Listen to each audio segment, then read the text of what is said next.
gay, sì.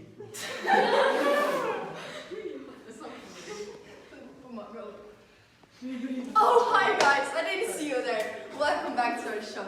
So today we're actually going to make traditional Slovenian food, which is called potica. Repeat after me, potica. Yes, good job. So, shall we start? Yes.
And now it goes into the oven.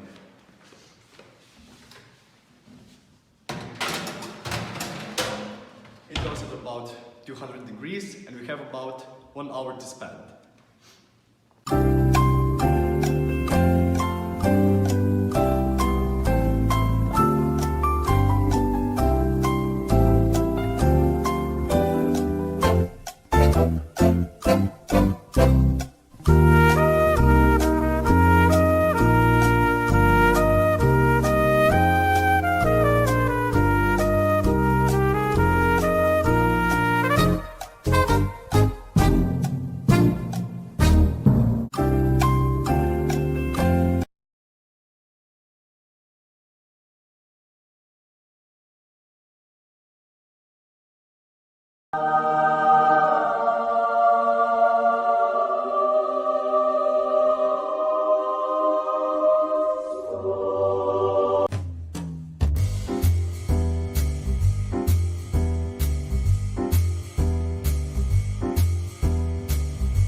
Thank you once again for joining us. Have a good meal, bon appetit, and see you next time. Bye!